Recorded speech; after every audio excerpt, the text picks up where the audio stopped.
I'd now like to introduce our guest for this evening. I know I spoke about him in our last program last month, and finally we get to speak to him live, none other than Mr. Jerry Hadley. Good evening, Jerry. Good evening, Brad. Great to be here. I can't believe, and I said this last month, that you've never actually been to Australia before. Never, ever, ever. I was starting to take it as a personal affront, but no, that's not true.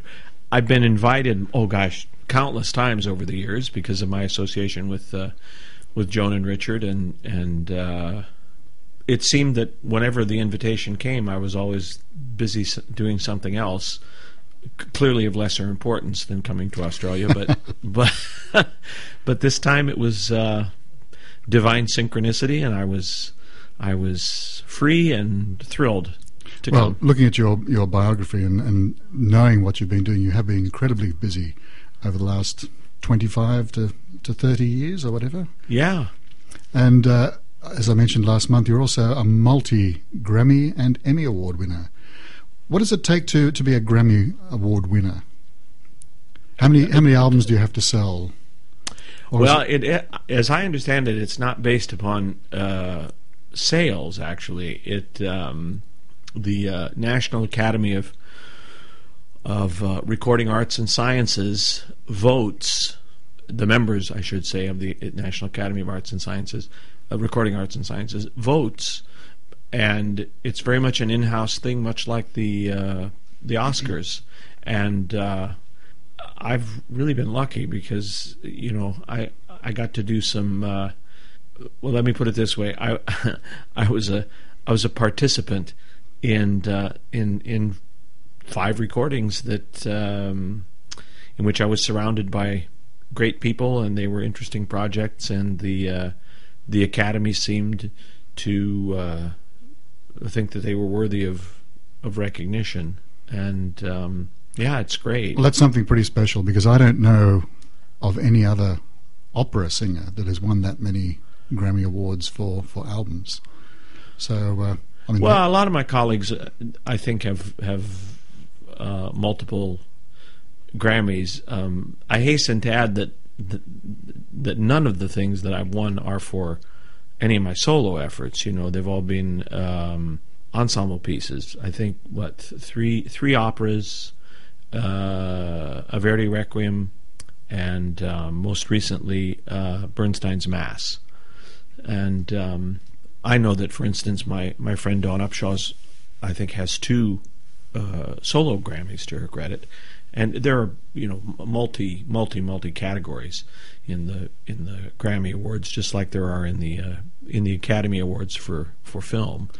So let's just talk briefly about the process of making a recording like this. I mean, for example, let's go to Showboat. Okay. I mean, it must be an incredible experience, because not only do you have the songs, but you also have all that dialogue which you have to learn. Did you learn that off by heart, for example, or were you constantly reading from a script? And we were reading from scripts. When you talk about that Showboat recording, you're talking about something that's very special, very near and dear to my heart. You said earlier that I've had a varied career. I've always been rather hard to pin down in many ways by everybody except the tax man. And I think being an American and being one who grew up not only enamored with Italian opera, and because of my mother's Italian immigrant relatives, but also as one who was enamored with all things American as well. I was listening to Broadway shows and country and western music and Elvis and you name it. And then there were those 4 interlopers from the UK, George, John, Paul, and Harpo, I think their names were, and they came over in the 60s. So when I got the opportunity to do Showboat, I had already done a lot of things on the stage, a lot of those shows on the stage. Mm-hmm. So I was used to delivering dialogue, and we had a great cast, as you know, Federica von Stade and Teresa Stradas, and 2 finer singer actresses you couldn't wish for.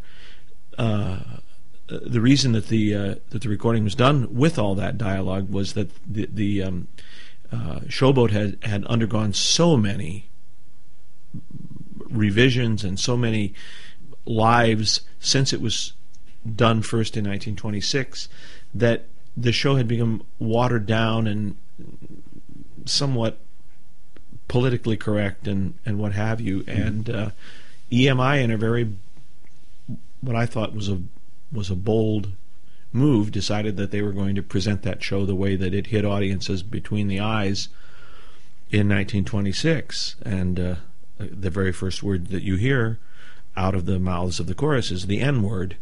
And it was intended to set post-American Civil War white society on its ears, because even though slavery had been abolished, there was still a lot of latent racism in the United States. And of course then it took us another 40 years to abolish it completely. But it was an amazing experience, and I can tell you that there were many days when we were all in tears at the end of a session, because it's really a powerful story. Just tell me about the actual process. For example, I mean, I know when you're singing solo arias for a solo album, for example, it's just you and the microphone and the mixer, and sometimes with the orchestra, sometimes not if you're singing over a track that's already been recorded. But when you're doing this dialogue, do you actually get to face the people that you're talking to? Oh, sure, yeah. The thing that was so great about that was that, unlike many recordings that I've done, we did it as near to sequentially as we possibly could, and that makes a huge difference as one is trying to live the life of the character that one is portraying over the course of the piece. And of course, Showboat takes place over the course of about 35 years in the lives of these people. We were all there. There was no canned music. The orchestra hadn't been pre-recorded, so it was in Abbey Road Studios, in the very studio where those four interlopers about whom I spoke earlier did many of their recordings, and it was terrific. I mean, we rehearsed, of course, before we would do a take, and surprisingly enough, for a 3-disc effort like that, there were surprisingly few edits in that thing. John Fraser, who's a brilliant producer at EMI, really knew how to keep his hand on the tiller of that ship, and we had the sense that we were really performing the piece. And then, of course, we not only did the show as it was done in 1926 from front to back, but then there was a 3rd disc in which we did alternate versions of a lot of the music, and music that was later written for various film versions, and so there's every note and practically every bit of dialogue that was ever conceived by Kern and Hammerstein for that piece. And you know, when you have colleagues like Stratas and von Stade, wonderful Bruce Hubbard, God rest his soul, was our Joe, and a whole collection of American character actors and actresses who may or may not be so well known in Australia, but they were household words to us, and it was a once in a lifetime experience. Certainly a wonderful album. Let's just take a quick break now, and is there something from Showboat that you'd particularly like us to play? You mean with me singing, or with the really good people? Doesn't matter, your choice. So. Well, I'm partial to, of the things that I was involved with, I'm partial to the first act duet with Flicka, with Frederick von Stade, Make Believe. Let's listen to that now. You're good. You should do this. You're doing all the talking. I try to keep the uhs and the uhs out of it. I can cut all that down. I mean, I know. I listen to it. One of the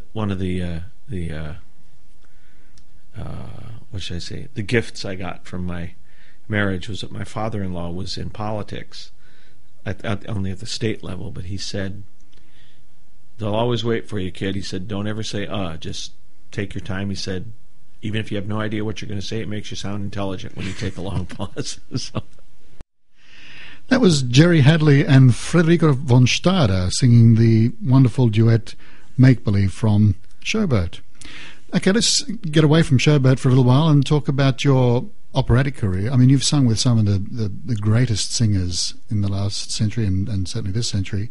And their careers continued in spite of that. Yes, right. I think it enhanced their careers. Well, you were very nice. And we were talking the other day, of course, about the Tom and Jerry album that you made. Yeah. And we're not talking about the cartoon characters. We're talking about Jerry Hadley and Thomas Hampson. What other singers have you recorded with? I was having this conversation with John Bolton Wood the other day, our wonderful sharpless for this production, and I said to him in one of those moments where I hear myself saying things that I heard my father say that I swore it would never come out of my mouth. And we were talking about the generational changes that take place, well, in any profession and certainly in any art form, any form of entertainment, if you will. And I said to John that in a way, he and I and members of our generation, although our careers have all been made in largely in the 20th century and now the 21st, we were the last group whose training came from, I believe, a 19th century sensibility for the most part. And when I think back at the incredibly long list of people of the previous generation from mine with whom I had the opportunity to sing, it was like a who's who of opera. I mean, I began singing in the mid-'70s, and by the late '70s and early '80s, I found myself singing internationally with people who I as a student would spend hours and hours and hours playing and replaying their albums and listening to them sing.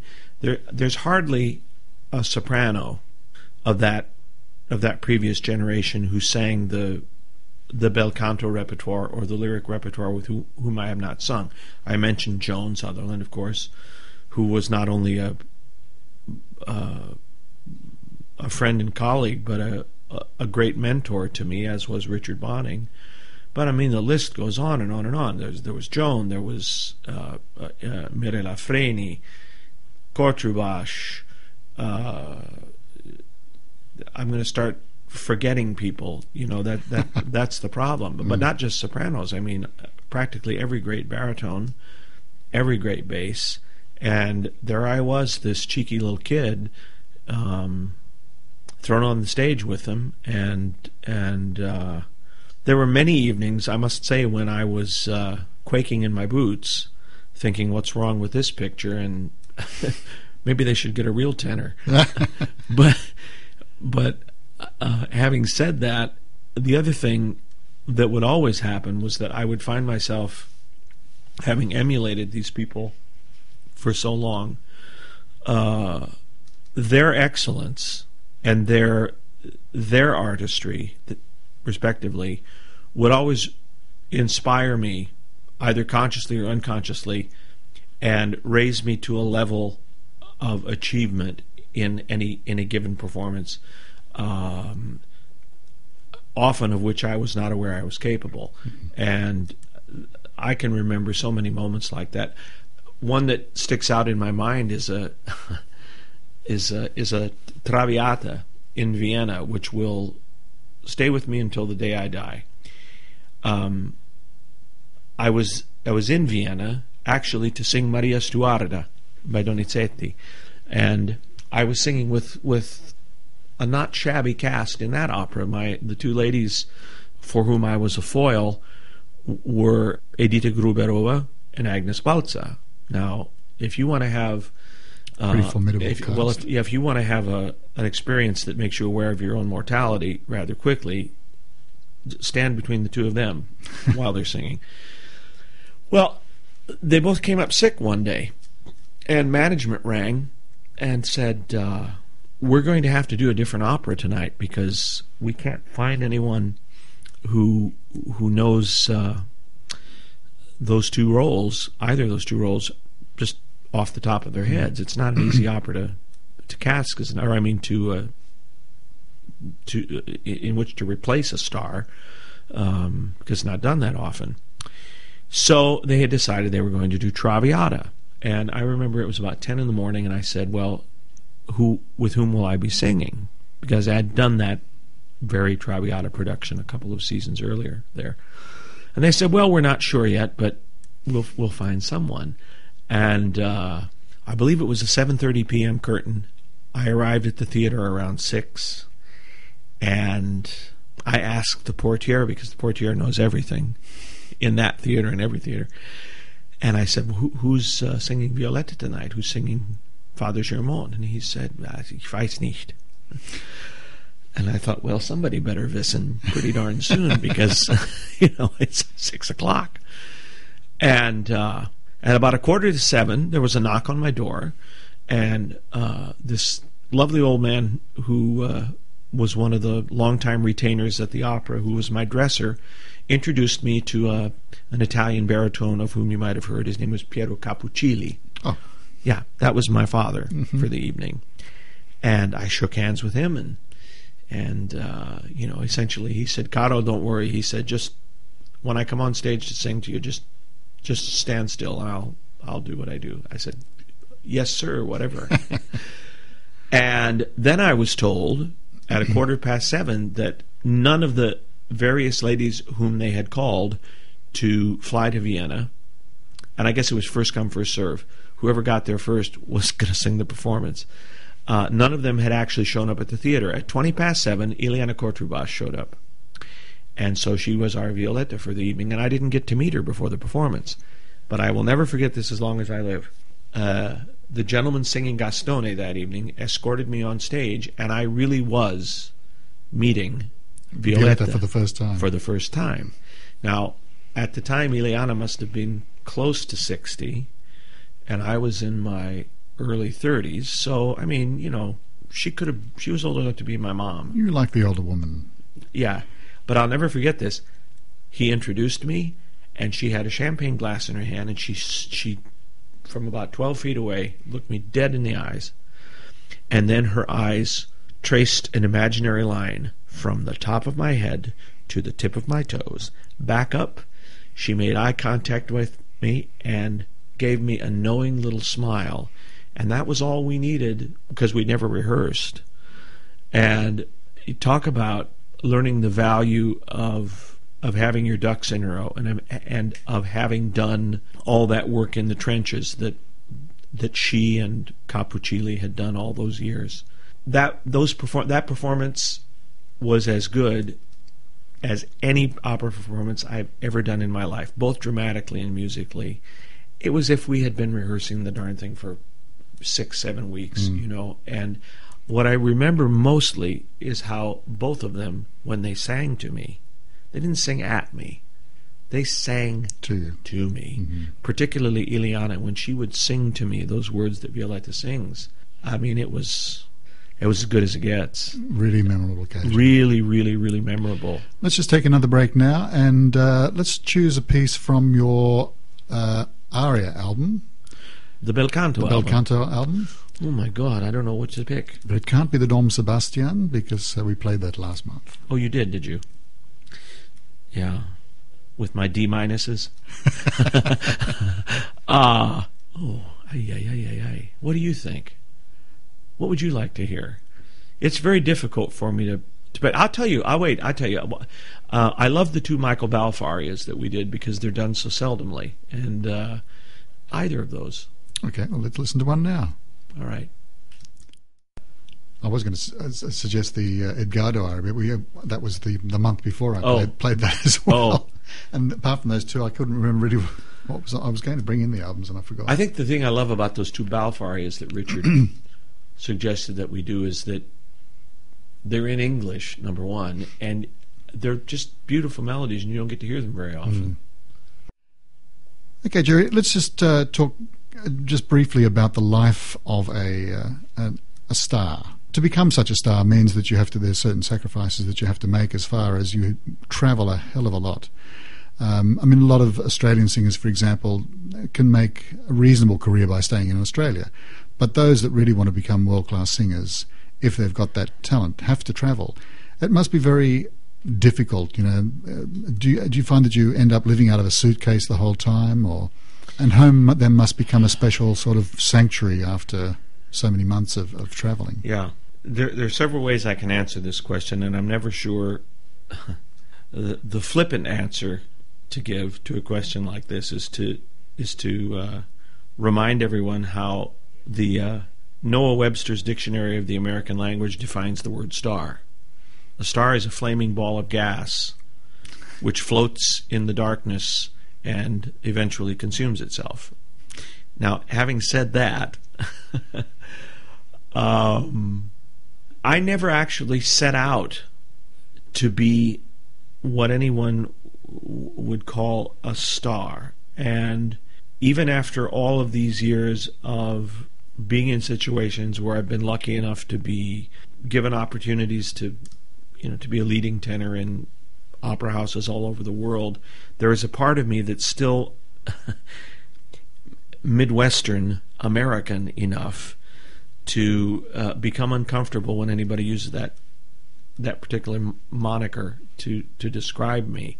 I think that for me personally, because everything that happened to me that propelled me to that particular rarefied atmosphere were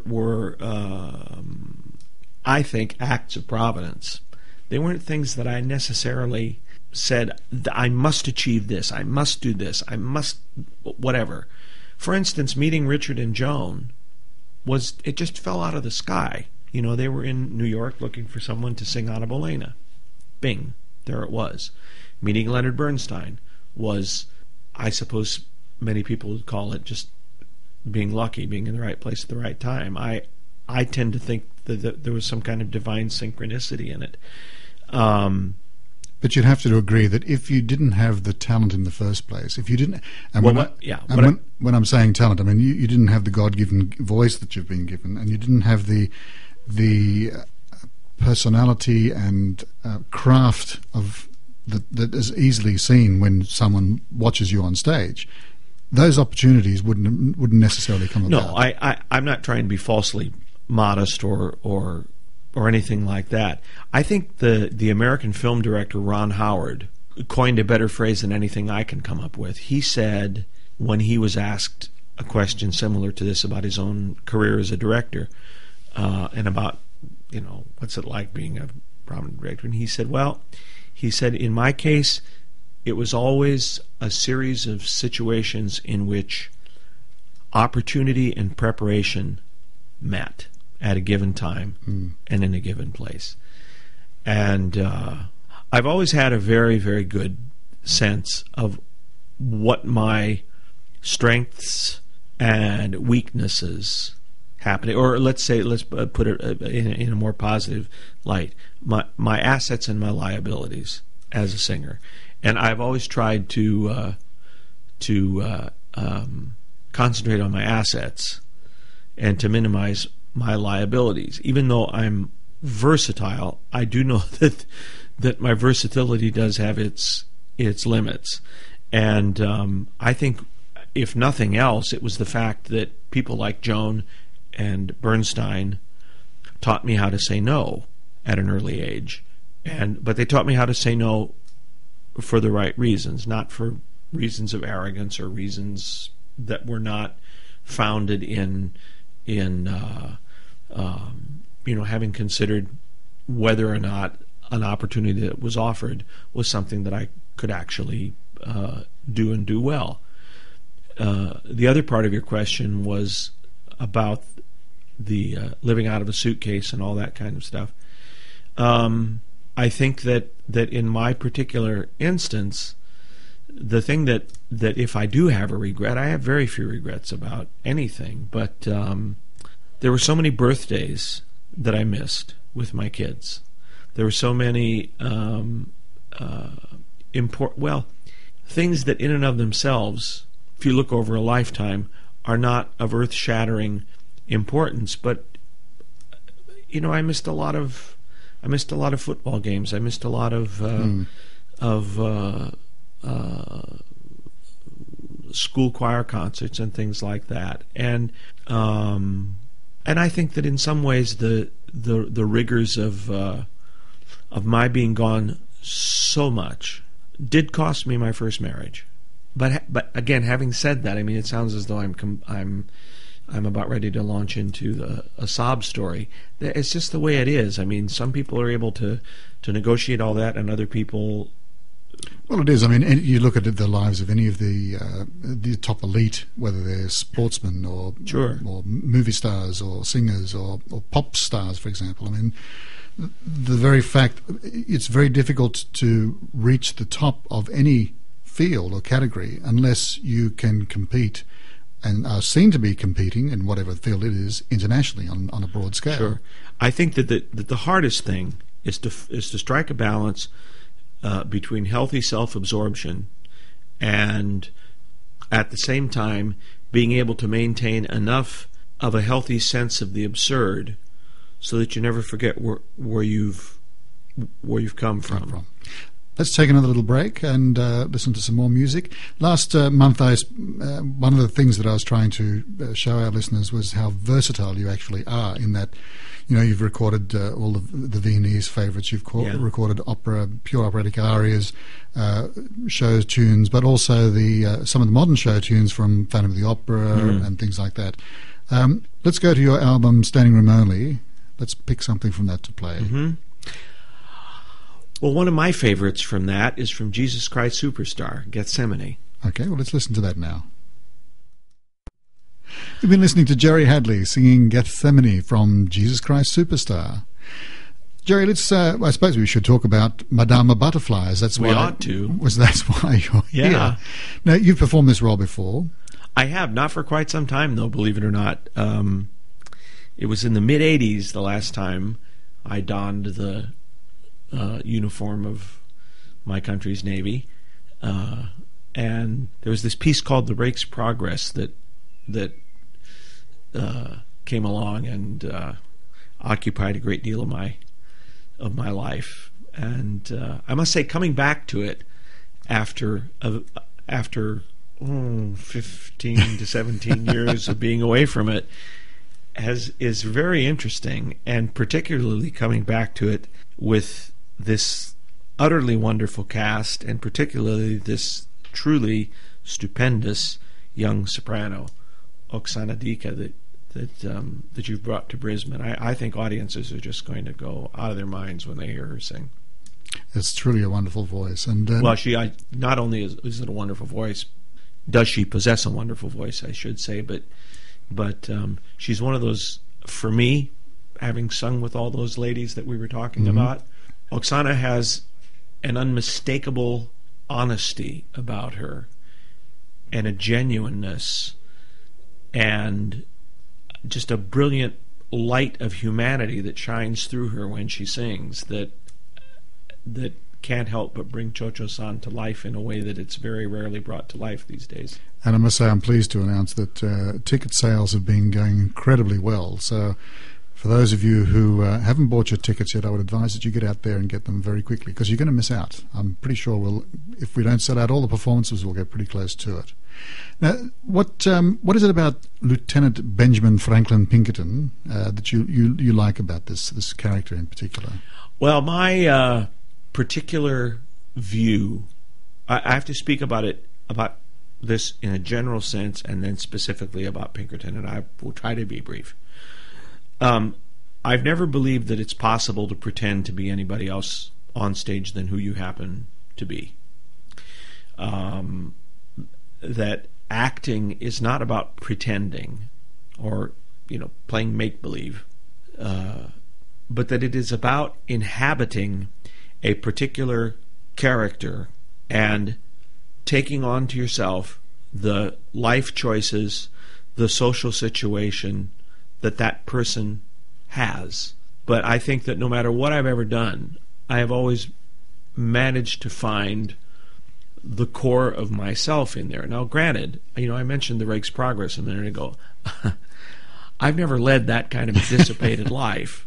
There have been many evenings I've thought about it, but never quite gone there. For those of you who don't know the Rake's Progress, I would hope that you'd go out and get a copy so you know what Jerry's talking about. It's the Faust. It's the Faust story updated and seen through the eyes of W.H. Auden and Igor Stravinsky. At any rate, we're all capable of a whole panoply of emotion.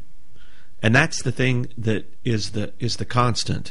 Technology changes, society and its do's and don'ts changes over the course of that period of history, which opera encompasses.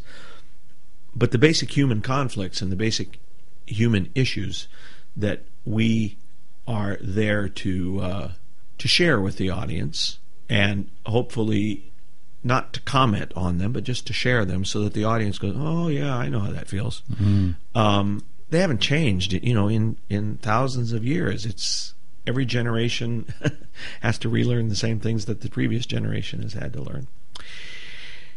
And there's hardly a character that I can think of, well, there aren't any that I can think of, which haven't evolved over the years in my mind and in my own inhabitation of those characters on the stage. When I first sang Pinkerton years ago, it's very easy to look at Benjamin Franklin Pinkerton as a callow, jingoistic, thoughtless creep. But there's more to it than that. Otherwise, the third act makes no sense, because there's genuine remorse, and in the years that I've had, I guess, to just let the experience of having done Pinkerton before gestate, and then picking up the score again after a bit of a hiatus, and trying to approach it fresh, it feels to me more. It feels much less stereotypical to me, and much less archetypical, and it's more about it, I think, for me now, about a journey from unconsciousness to consciousness. And I suppose that in another kind of production, I wouldn't have the opportunity to explore the things that I've been able to explore in rehearsals. But Moffat is such an incredible man of the theater, and is such a sensitive director. His first words to me were, he said, I think Pinkerton is a nice guy. And I said, well, Moffat, I'm not sure that he's nice as much as it is that he represents, that I represent as Pinkerton, what every young boy in America thought in 1904. Teddy Roosevelt was in the White House. America was putting its big smelly foot on the world stage for the first time, and we really did think that the world was our oyster. And here's a young naval officer who according to the practices of the time, is from an upper class American family. I know we live in a classless society, but nevertheless, we do have our classes. Undoubtedly the second son of his family, because that's the way it worked. The first son inherited the family business, and the second son found his way in the military. Got an appointment to the Naval Academy at Annapolis because of connections. And, at the age of probably 21 or 22, finds himself on this ironclad ship being sent to Tokyo Harbor. And in 1904, he was probably sent there because the Russians and the Japanese were about to go to war, and Roosevelt was very keen on making sure that there was an American presence there to perhaps broker a peace, which in fact he managed to do to some extent. And I have now come to the conclusion that Benjamin Franklin Pinkerton, in spite of the things that he says, is probably a virgin, and that he and Butterfly probably have a lot more in common in that regard than one would think. And in this production, which I think people are going to be, it's a really transcendental production, I think. You find two young people who think they're getting into one thing by striking this bargain. She's trying to restore her family fortunes and her family honor, and I'm trying to accomplish my rite of passage, and to be able to go back on board the ship and say to the old swabbies that have been sending me up during the trip around the Cape and everything, that, yeah, well, I did it too now. Okay, so get off my back. Now take my orders and shut up. And it's as much... I mean, in a sense, everybody in the opera it's a tragedy for everyone in the opera. It's Butterfly, of course, is the one upon whom the tragedy is focused. But it's a terrible tragedy for Pinkerton. I mean, I would imagine every time for the rest of his life he looks into the eyes of that child, he's going to see what his actions. He's going to see what his actions led to. I think that it's a tragedy for Sharpless. I can't imagine someone that thoughtful not being affected. It's certainly a tragedy for Suzuki, and in some ways it's like Così fan tutte. Everybody in that opera is deceived, and their lives can never be the same afterwards. And the light touch and the very sensitive way that Moffat has of exploring these relationships and really looking at the text and really listening to the music with the not insubstantial aid of Peter Robinson, our fantastic conductor. I think everybody is discovering things in this piece that we, I don't know, may have taken for granted. And well, you know what that's like. If you know an opera really well and you associate certain traditions with it, it's easy to play Pinkerton as a cad. But that doesn't. There's no depth in that. There's nothing real about that, because even cads have. There are reasons why people behave in callow. In a callow manner, or in ways that are to the viewer reprehensible. My goal here is not to try to make Lieutenant Pinkerton the kind of man that every mother in the audience would want her daughter to go out with. But on the other hand, there's some real humanity there that often doesn't get a chance to display itself. And look, we all made mistakes when we were kids, and he's just making a Lulu of a mistake. That's really the bottom line. Let's just take a short break now and go to some music. Let's listen to something from Madama Butterfly. What would you like us to listen to? It doesn't have to be something that Pinkerton sings. It can be any. Well, anybody that wouldn't want to hear a great soprano sing Un bel dì is out of his mind. Okay, well, let's take a quick break and we'll listen to Un bel dì, One Fine Day. All right, I think we'll come back and just wrap it up. All right. One fine day. No. Which, of course, was resurrected later on as Cats as Memories, Was it? It's exactly the same.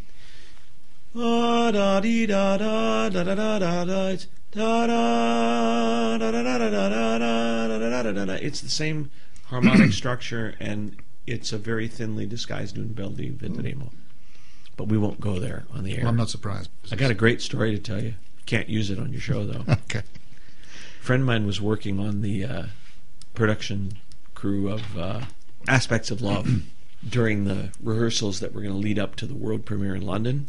And I don't know whether you remember this or not, but Roger Moore of James Bond fame was initially to do the male lead.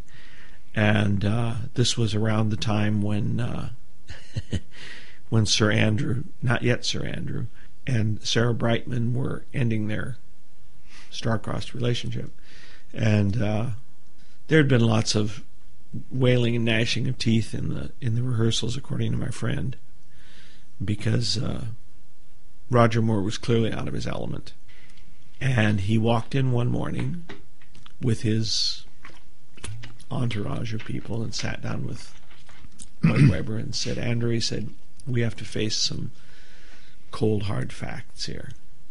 He said, this was really a lovely idea, but a bad idea. He said, I can't sing, I can't dance, and I feel totally ill at ease in front of a live audience. There was a pregnant silence, and Andrew Lloyd Webber looked at him and said, oh, will you marry me? Oh, God. Wasn't one of my favourite productions, let me say. Yeah. I was company manager on Aspects of Love here in Australia. Were you? And Colson, I can't remember his first name now, who ended up replacing Roger Moore, came over. Very nice guy. He was also Australian, but lived in London. Really? But apart from one or two songs in the piece, I don't think it's kind of crap, isn't it? Yeah. All right, where do we go from now? I don't know. Jerry, let's just talk about... we've talked a little bit about your career in the past. Let's talk about Jerry Hadley in the future. What sort of roles do you want to be singing as you go from gently into that dark night into the twilight of your career? Yes, I like to think of it as the many-hued sunset myself, but well, you reach a point. One reaches a point in one's life where one can no longer sing the ingenue for a variety of reasons. Number one, you're no longer the age of an ingenue. Number two, and more importantly, life has informed you to the point in which, as wonderful as those ingenue roles are, some of them, they just don't resonate. They don't ring true in one's heart and in one's psyche, in one's spirit, the way they did 25 years earlier. We mentioned the Rake's Progress earlier, but there have been over the last 10 or 12 years some ventures that I've made into roles that require me to employ my I'm trying to find the right way to say this, that are as much psychological journeys as they are emotional journeys. I had a surprising success with the rise and fall of the city of Mahagoni, for instance. That's about as far from Nemorino as you get. Roles like Idomeneo and Clemenza di Tito, the three monumental Benjamin Britten operas, Billy Budd, Peter Grimes' Death in Venice, interest me to no end. I've actually had the opportunity to perform Captain Vere in Billy Budd and also Aschenbach in Death in Venice. First time I did Death in Venice, I said, oh, well, this is the Rake's Progress for grown-ups. There are some Strauss operas that interest me to no end. I think the role of Herod Antipas, for instance, in Salome, is one of the most interesting and challenging roles ever written by any opera composer anywhere. And I don't know. Strauss must have had a good dinner that night when he wrote that piece, because it's the only tenor role that he ever wrote that is even remotely singable. I don't know what he had against us. He must have been bitten by a rabid tenor as a child or something. But I don't know. But those sorts of things that and in some ways Pinkerton is a I've got some wonderful melodies to sing, and there's that wonderful love duet and what have you, but Pinkerton is as much a psychological journey Musically, one of the strange things about Pinkerton is for Puccini, it's one of the only roles I can think of that the tenor only gets one aria. I mean, most of the other Puccini operas that I can think of, generally the tenor gets at least two arias. So. Sure. I mean, there would be those that would argue, and I've heard many people argue, that Amore o Grillo in the first act is an aria, but it's not really. It's just it's an extension of the solo portion of a larger duet, and that is odd. But most tenors are odd, so I guess that's okay. So I mean, we're an odd race and what have you. But I also find that as I get older, that I used a domineo as an example. One can sing the notes in a domineo, when one is in one's late 20s and early 30s. But that's one of those roles that's not about the notes particularly. I mean, it is. I'm not diminishing or downplaying the musical integrity of the piece, but until I had sons of my own, I didn't understand that piece the way I understand it now. And the man is dealing with an existential conundrum that has no solution other than to say, "You win, God," which is always the way it is. And I find that there really is a host of parts like that are out there that I haven't had the chance yet to essay, which there are many mornings I wake up and I have a smile on my face, and I in some ways I feel the same kind of eagerness and anticipation that I felt when I was first starting out. When I say, "Oh boy, I can't wait till I sing the Duke of Mantua. I can't wait till I sing La Boheme," or whatever. But now it's for different sorts of things, and perhaps people in every genre or every métier, I should say, of the world of the theater, whether it be the musical theater or the spoken theater, take an analogous journey. I've heard great actors talk about how they go through that period when they're happy to play Hamlet and things like that. And I had the chance once to meet Gielgud. We were doing an excerpt recording of My Fair Lady, and he was speaking the role of Pickering,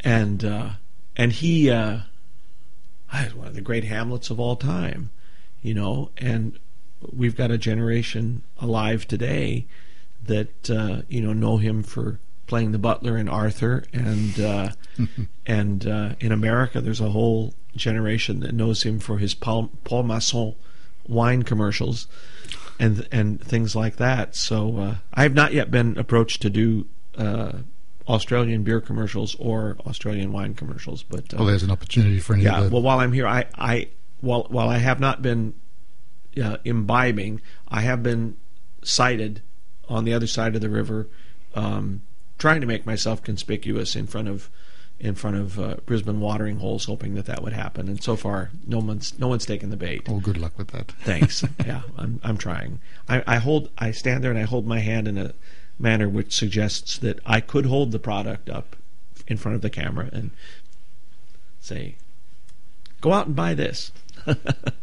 Well, Jerry, thanks very much for coming in to speak to us tonight, and we certainly look forward to watching your career over the next 10, 15 years. I do too. Seeing where you go and what you sing, and we certainly hope that perhaps here in Brisbane we can give you an opportunity to sing one of those things that you really want to. Well, all you have to do is ask me. I'll be back in a heartbeat. I think you've got a great city, and everybody here in Brisbane has made me feel like home. Well, so thanks. It's certainly been wonderful to have you here, and we certainly look forward to hearing you live on stage in what sounds like it's going to be amazing performances of Madama Butterfly. Just before you go, one more piece from one of your own CDs. Oh, well, let's see. Let me think. I have a fondness for American operetta. and I have a fondness for Viennese operetta. So it's a toss-up, and I'll let you choose. Either from an album that I made called Golden Days, The Serenade from the Student Prince, or from the first of my two recordings of Viennese operetta albums with Maestro Richard Bonning, who you may know, at the helm, the Serenade from the Land of Smiles, not Deines mein ganzes Herz, but the Serenade from the first act, von Apfelblüten meinen Kranz, which I think is one of the greatest pieces ever written. Okay, well, let's listen to that one. Okay. Here's Jerry Hadley. Good. Good grief. What? We can go on. I can go on, can't I? I'm sure you can. Yeah.